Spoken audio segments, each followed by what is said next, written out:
Tensions are rising between Japan and China, and it may not be long before we see a centuries-old conflict spark back to life. July 2023 saw Japan raise serious concerns about China's growing influence in Asia. A defense white paper published that month by Japan claims that China's cooperation with Russia and North Korea creates the most severe, complex security environment the country has seen since World War II.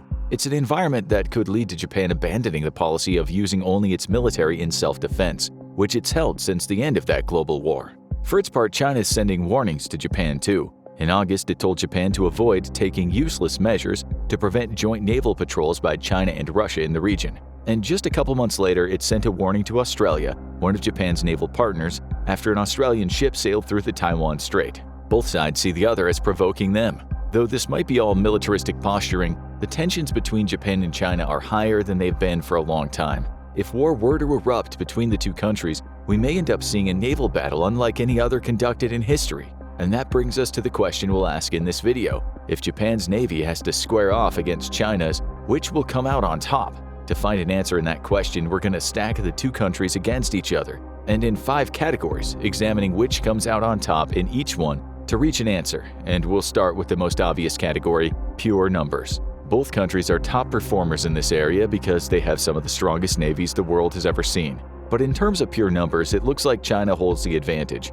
According to Global Firepower, which ranks countries based on their military might, China has a staggering 730 naval assets. This includes 150 patrol vessels, 50 destroyers, and 72 corvettes. Of the combined 3.15 million military personnel China has, split between active reserve and paramilitary forces, 300,000 are Navy personnel. That's an extremely strong start for China. By contrast, Japan's Navy looks tiny.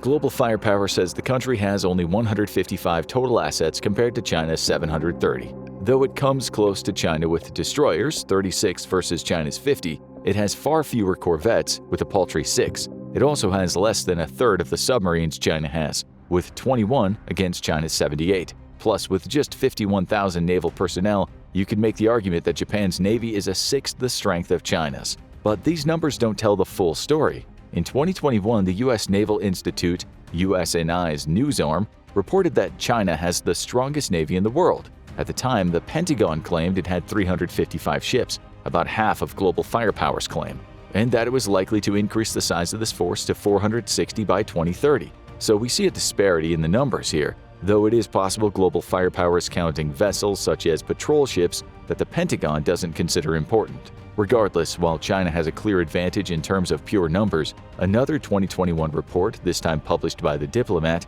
shows that these numbers may not add up to a stronger force. It highlights that the Pentagon's report didn't take force structure into account by raising the theory that China is inflating its numbers by including much smaller ships, as well as landing ships and amphibious transports. It also highlights the fact that its frigates and corvettes, though important ships, aren't typically considered surface combatants. They're certainly not useless in a fight, but they're not going to pack as much of a punch as a more combat-ready ship such as a destroyer would have. And that's good news for Japan. And the news gets even better when you realize that while China is focusing on numbers, Japan has turned its attention toward modernization.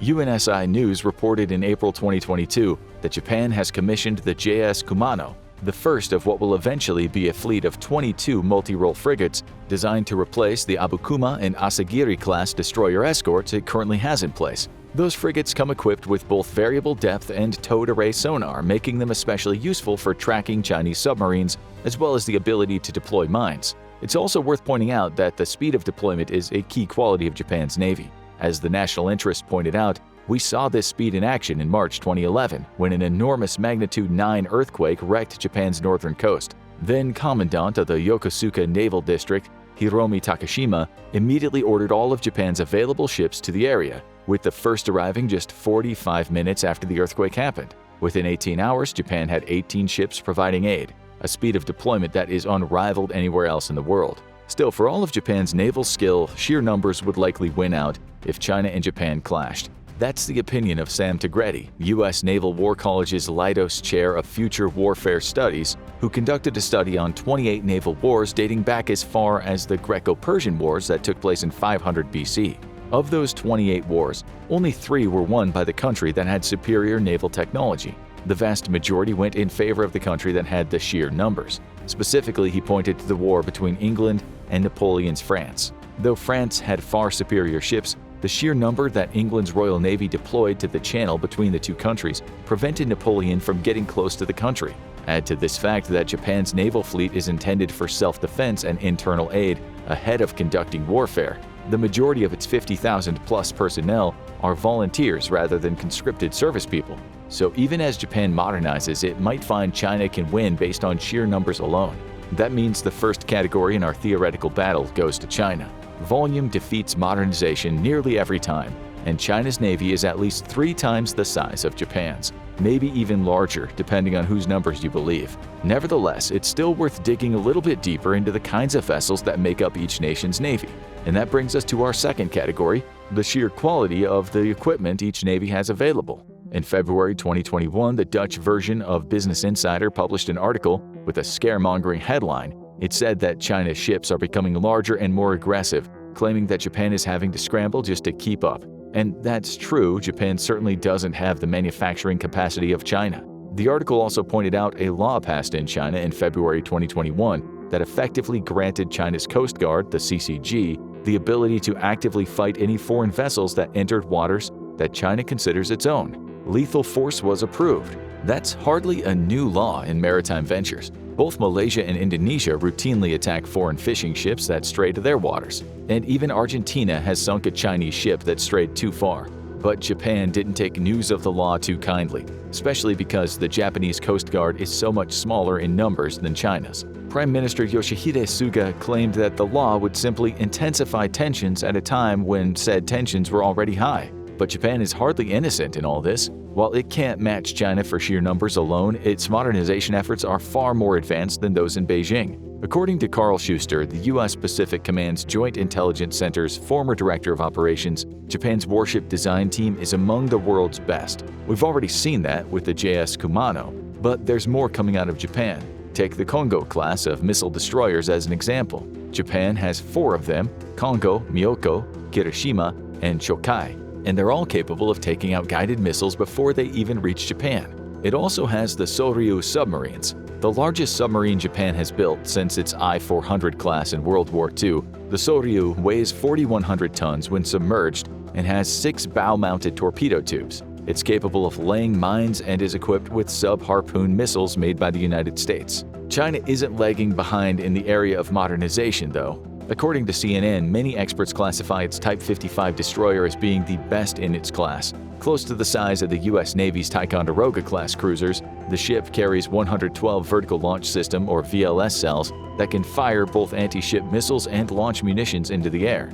The anti-submarine systems built into the Type 55 could also be a match for Japan's Soryu submarines should the two ever go to war.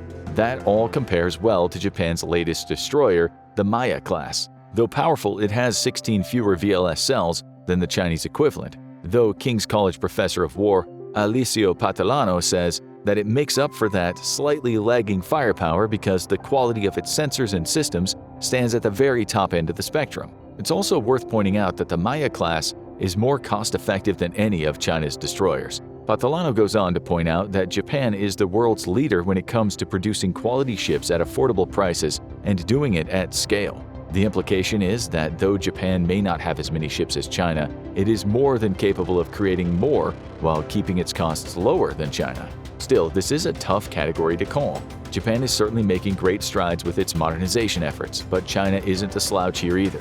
Its Type 55 is still one of, if not the best destroyers in the world. And while Japan has created high-quality ships that it can produce in large quantities, the simple fact is that the quantity hasn't come yet. China has that quantity. Having said all that, Japan likely edges China when it comes to the sheer quality of its ships. It's perhaps a step or two ahead of Beijing in this category, giving it the point here. But as we highlighted earlier, modernization may mean little when sheer numbers can prove overwhelming. Of course, none of that matters if the people manning the ships can't use them to their full capacity, and that brings us to our next category, training. When stacking up China and Japan's military might, we need to see what each country brings to the table in terms of how well it trains its naval personnel. Starting with Japan, Its training appears to be a heady mix of learning the fundamentals of seafaring and boosting their physical capacity so they can handle life at sea. We learned this from an article published in December 2022, which followed the journeys of 5 officers from the HMS Spey when they visited Etajima, the training school for Japanese maritime officers. One of those officers, Sub-Lieutenant Callum D., called the experience surreal, noting that it differs drastically from the training he underwent in the Royal Navy. D says that as soon as a Japanese sailor graduates, they're sent to a jetty and will join their first ship to become part of the training squadron. What follows is 11 months of on-ship training, during which the young sailor not only learns more about living and working at sea, but will also take part in physical exercise. Rowing and martial arts are part of those exercises, as is training that's supposed to get the young cadet up to the point where they can swim for 8 miles without any problems. Other training extends to ship maintenance, with damage control and firefighting, both issues that need resolving as quickly as possible, being covered in that initial 11 months. It's an intensive program, and it's buoyed by Japan's cooperation with other naval forces, especially the United States, in training exercises. In 2021 alone, Japan took part in 23 multilateral training exercises with other countries, more than doubling its tally from the previous year. Those exercises have the obvious purpose of giving all countries involved an opportunity to learn from one another, but they also serve as a warning. Japan's training with other countries is as much a message to China that it has allies who can teach it things that China doesn't know, and it's not afraid to work with them. We'll dig deeper into that point a little later on. Still, it's clear that Japan takes its naval training seriously, with cadets undergoing a grueling year in which they learn everything they need to know about life at sea, while boosting their physical capabilities. Combine that with its training with other countries, enhancing its ability to conduct multilateral operations, and Japan is well prepared for combat.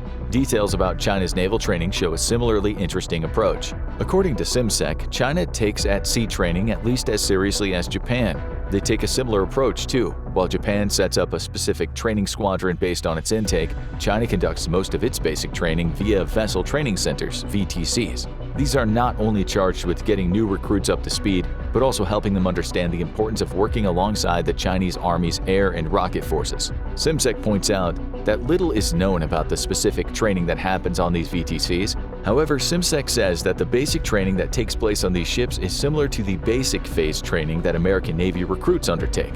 Constant evaluations of troops take place with a focus on ensuring that the recruits are developing the necessary skills for their intended post, and a final evaluation takes place at the end before the recruit is signed off. But what's most interesting about the Chinese approach is that these recruit evaluations take place at the same time as the ship evaluations. Every VTC is either a newly commissioned ship or an older vessel that's undergone repairs and is in the process of being made seaworthy. Recruits not only train on these ships for between 6 and 12 months so that they're ready for combat, but they also work on the VTC itself to ensure it can pass its own evaluation. The VTC is stationed for the entire time, with the crew that trains on the ship eventually becoming the crew that mans it when the VTC heads out to the ocean. Further training takes place after the ship's commissioning, as we saw with the Chichi Haier Type 52D destroyer back in October 2020. Just 2 months after that former VTC passed its evaluation, it went out for a 7-day training exercise in the Yellow Sea. Recruits practiced firing at surface targets using its main guns and simulated firing anti-air missiles. Interestingly, these simulations tend to involve using live ammo, at least for the surface firing tests, in a move that's likely designed to get recruits used to using live ammo, hence they're ready for a combat situation. Neither China nor Japan boasts much about how it trains. While specific programs aren't completely shrouded in secrecy, it's tough to get a bead on exactly what new recruits go through before they become official parts of either country's navy. But what we do know is that their training lasts for roughly the same amount of time, and that both countries conduct additional training after the fact. For Japan, that training often focuses on working alongside other nations, whereas China seems to focus more on making sure its naval recruits understand the full capabilities of the former VTCs to which they're assigned. So this category is a tough one to call, but it seems China just about edges Japan out because of its focus on increasing realism, hence the use of live rounds, and the fact that its recruits not only learn how to operate a ship, but they're stationed at that ship as it's commissioned alongside them. The U.S. Naval Institute also points out that this realism is a plus point. It highlights a North Sea Fleet minesweeping unit that trained by sweeping actual mines, creating a risk-reward training strategy in which China clearly emphasizes that mistakes have consequences. Perhaps that leads to the creation of slightly sharper recruits. Score another point for China, though this one could go either way. However, Japan might be able to claw back a point based on something we touched on in training: its alliances with other strong naval powers. In August 2023, President Joe Biden said that the trilateral ties between the United States, Japan, and South Korea had grown stronger following talks between the three countries at Camp David. He even called strengthening those ties a priority for me because he believes that the world is safer when the three countries stand together. The spirit of cooperation clearly extends to joint naval operations. As mentioned, Japan conducts multiple naval training exercises every year, with the United States and South Korea often being involved. It's a mutually beneficial relationship. As Naval Sea Systems Command points out, this relationship extends to the point where the U.S. is able to maintain bases and station troops inside of Japan, with its base in Okinawa being the figurehead of its cooperation. For context, Global Firepower lists the United States as having 484 naval assets and over 731,000 naval personnel. Still not as strong as China in terms of pure numbers, but when paired with Japan, you have a formidable seabound force. Add South Korea to the mix, which has 157 naval assets and 70,000 personnel, and the picture becomes clearer. Japan wouldn't be alone in a seabound war with China. It would be able to call on support from two extremely powerful countries. Add to all of this the Japan-Australia Reciprocal Access Agreement, RAA, which creates a legal framework for Japan's military cooperation with Australia. Granted, Australia doesn't compete with the trilateral forces of Japan, the US, and South Korea, as it has only 43 naval assets and 20,000 naval personnel, but it would surely add its people to the fight if China declared war on Japan, especially given how much of a threat China could be to Australia. The point is simple: Japan has a lot of allies in the naval space, but it's not like China doesn't have allies of its own. In October 2023, China conducted a joint special operation named Blue Sword with Saudi Arabia.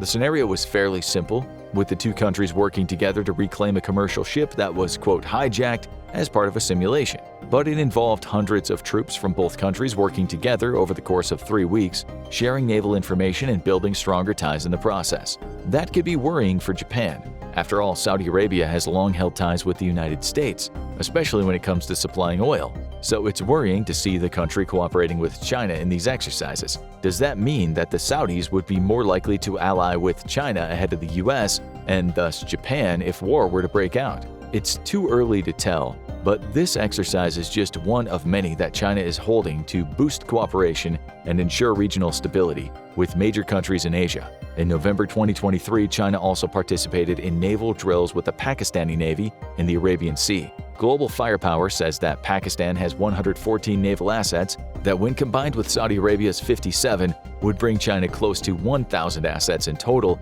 if the three countries combined forces. It gets worse for Japan.